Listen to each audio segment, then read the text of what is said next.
Well now, lovely people on Booktube, I'm running late. It's well into October and I haven't yet done my delights and discoveries and disappointments wrap up from September. So I will remedy that forthwith. Now, I finished 14 books in September.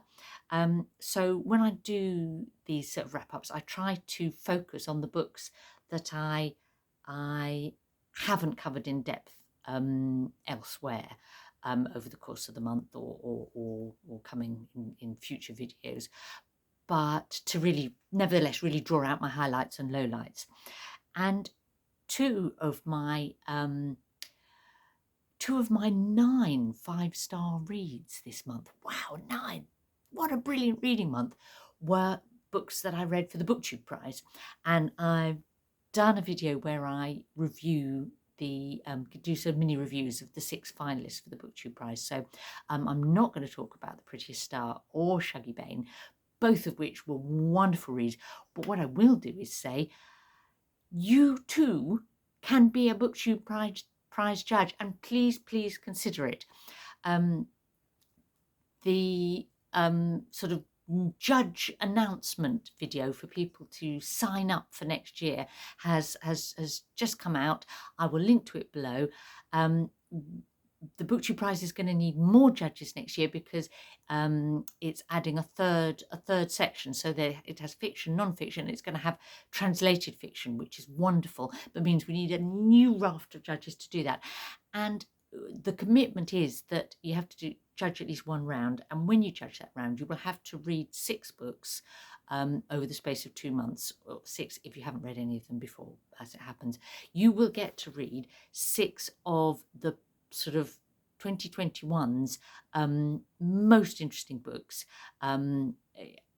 if you do so. And the experience of trying to rate books, you know, in that way is really, I found it really intellectually stimulating one, that made me understand a lot more about book prizes and judging processes and so on. So I was really happy to do it this year. I will do it again in 2022, and please consider it.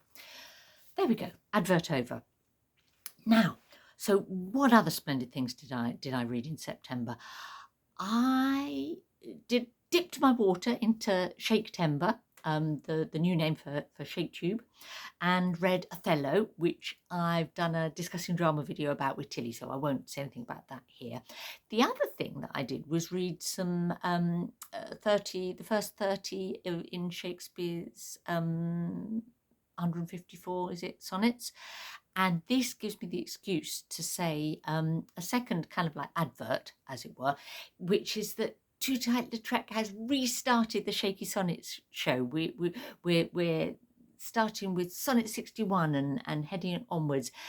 That started just about a week ago, and do use the link below to go and enjoy some sonnets with Too Tight. Now, another thing that I kind of accidentally did was preview Victober in September by reading Romola by George Eliot. And the reason I did that was because the Eliot 2021 group, which has been working its way through reading Eliot's novels, was reading Romola in September. And it was a reread for me, but when I read Romola before, it was meant to be a buddy read, but my other 2 buddy readers, who shall remain nameless, dropped out, and I was left on my own.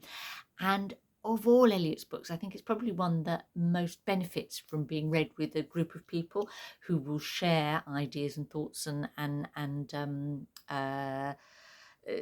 you know, it's one of those novels that you kind of need to Google read, as Sean describes it. You know, we have to keep looking things up because it's set in the Italian Renaissance period in Florence, and it's got lots of the literary figures and political figures of the time in the book.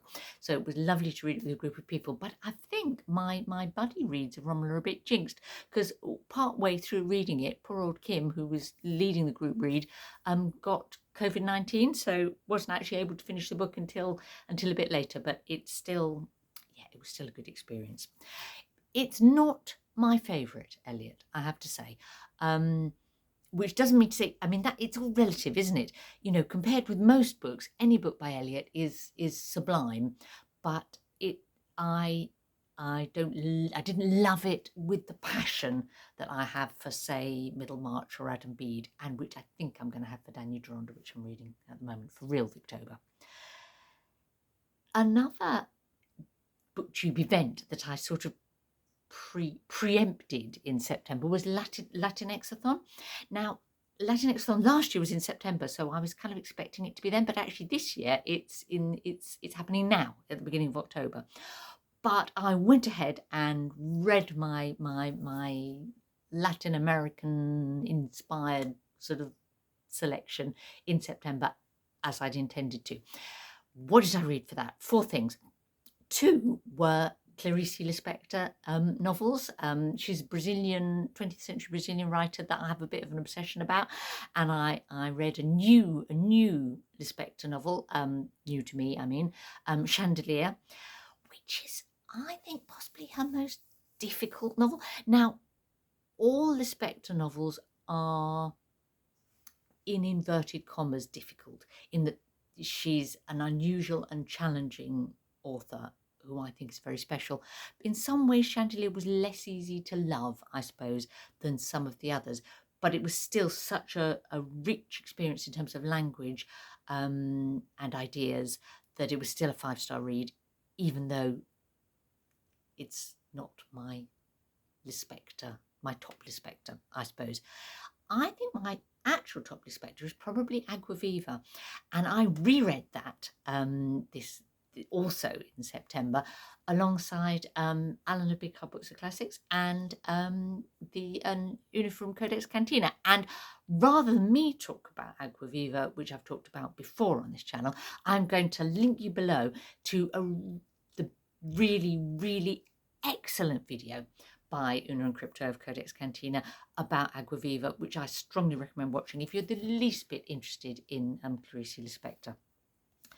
Now, what were the other 2 things? Well, I read a really contemporary novel by the Mexican novelist Cristina Rivera Garza.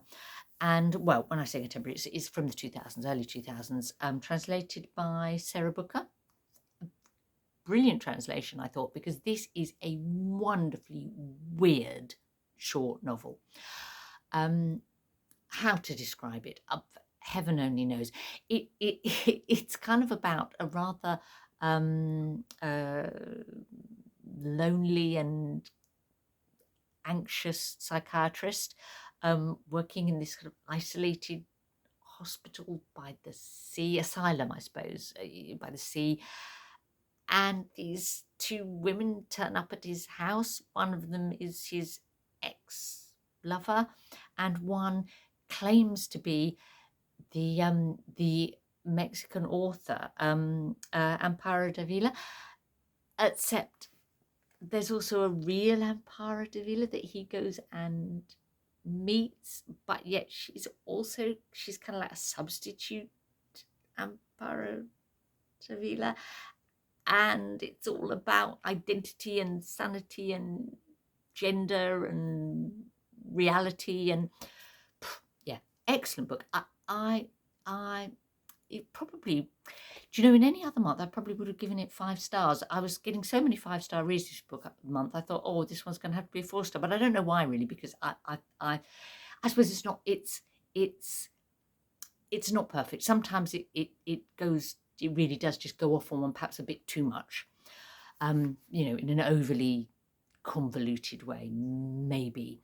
But and nevertheless, it's a strong recommendation, I would say, from me. When we read kind of odd, unusual, but kind of stylistically interesting things from Latin America, there's a tendency to kind of cross-reference to Borges. And I have to admit that I hadn't read anything by him until this month, when I thought I'm gonna make good that ridiculous omission and gap in my reading. And so I was very happy to read a collection of his short stories, the Aleph, which I read alongside Sina of Beating Around the Books, which was great because we could do lots of bouncing back and forth about these unusual and tremendous short stories. I have to say I was knocked out by Borges. Now, in any collection of short stories, there'll be a few ones that, well, I say duff ones, but they might not be duff for someone else, but they might have, that didn't work for me. But the vast majority were I thought, just superb. They're kind of all fantasy of a sort, but that doesn't really in any way adequately describe them. I would say my only grumble, and it isn't really a grumble, about him and this collection is that he can't write women at all. He just doesn't write. There just aren't female characters, which, given that he was writing in the sort of mid and late 20th century, is odd. I thought the odd woman that does turn up is really a cipher, a plot device, a figure that's needed for the story. Putting that on one side, and these were very special read, and I expect and look forward to reading more by him. Now, the translation was by Andrew Hurley, and again, a very fine translation. Now, you'll know, I think, if you've watched me in the past talking about short stories, that I'm not altogether a short story fan. But surprisingly, I read 2 collections of short stories this in September, and they were both 5-star reads. Now, the other collection, which was Great Escapes from Detroit by Joseph O'Malley, was so different from the Borges. There's no... I wouldn't want to make any direct comparisons between them, because it's at the other end, I suppose, of sort of short story writing, in that these are the kind of short stories that are realist stories, the kind that you read and you feel like, for the characters in them, even though it's a short story, you feel like they have a whole life, that you're getting a little window into but they'd have a complete backstory and forward story, if you know what I mean. They're all set in Detroit, in often sort of in the suburbs or sort of rundown areas. They're about family, growing up, sexuality. They often have a kind of a slightly off-kilter element, something where, that when people are becoming a little desperate or slightly losing the plot. I don't mean the plot of the story, I mean the plot of their lives. I really, really thought they were tremendous. Joseph O'Malley is the writing name of the booktuber we know as Two Tight Trek. So if you'd like to read a book by another booktuber that is a warm recommendation from me, get hold of Great Escapes from Detroit. Now, another of the month's delights and real highlights and 5-star reads was A Passage North by Anouk Arad-Pragasam. But I made a Zoom chat with Sean the Bookmaniac about that, so I'm not going to say anything more about it, because there's going to be a whole video on here, probably already up before I put this up, in fact, talking about that tremendous book. So suffice to say, I thought it was wonderful, but that it's a book that will be wonderful for a certain sort of reader like me, but other readers that I like and respect would say that it was a boring book. Yeah. Which is interesting in itself. But if you think you might like to read it and it's on the book shortlist, do watch Sean and my Zoom conversation, because it will help you understand whether it's a book for you or not. Now, I had a less happy experience with one of my buddy reads this month, reading Old Drift with Courtney Ferreter. Now, I hasten to add that there was nothing unhappy about reading this with Courtney. She was a wonderful person to share this book with. But it was one of my disappointments of the month, even though I've been looking forward to reading it, and planning it for months. Why was that? Well, there was lots I loved about the book. It's a kind of like a family epic, I suppose, that uses multiple perspectives over time of different generations in sort of 3 different families that kind of like ultimately come together and interconnect. And it almost creates almost like a history of Zambia through their stories. So that was wonderful. She has a lovely turn of phrase a lot of the time.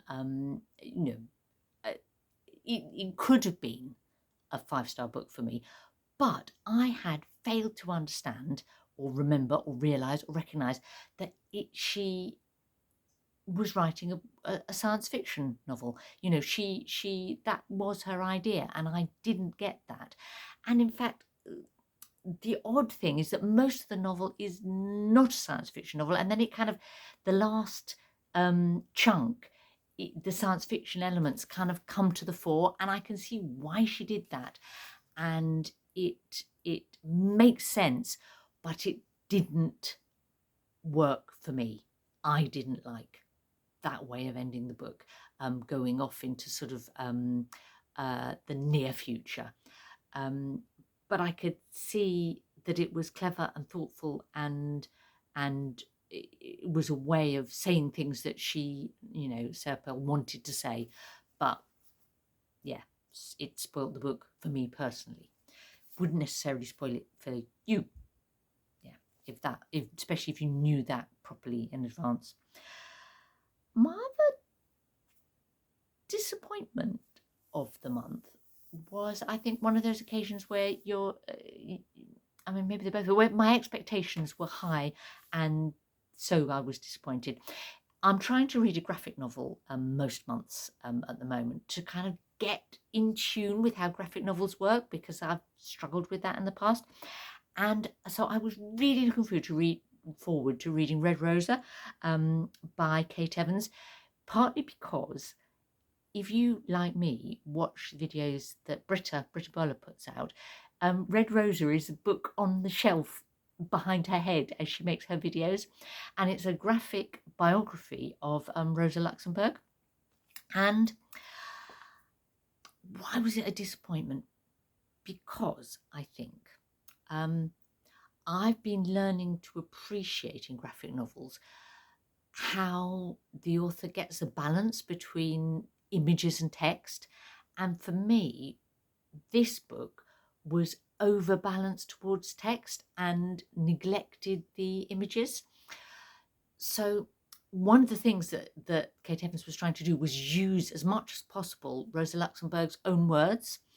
And I think she was too respectful of that. And so she in a way neglected the images. And there are a few, and there's a few sort of double page spreads in the book where the balance is right and the images really add something to the text. And almost those exceptions made me notice the failure of that elsewhere in the book. Now, this isn't to say that it's a bad book. If you want a kind of an accessible summary of the life and significance of Rosa Luxemburg, this does it, and it's great that it uses so much of her own words. It really portrays her as a socialist icon, as a feminist icon, which is great. I would say it slightly neglects her as a disabled icon, and almost like underplays her disability in a way that I think perhaps was slightly disappointing to me, but that may be me being a bit unfair, and just because that's an interest of mine, I suppose. So that was technically non-fiction, but my kind of proper non-fiction book for the month was Pandoras Jar by Natalie Haynes, and that enables me to end on a real high point, because this was another of my 5-star reads. Now, Natalie Haynes is a huge enthusiast for the classics, and you might have heard of her her novels that she's written, sort of based on Greek themes. So she wrote The Trojan Women, which I really enjoyed. In Pandora's Jar, what she does is she goes back to the women in Greek mythology and almost like reinstates their complexity.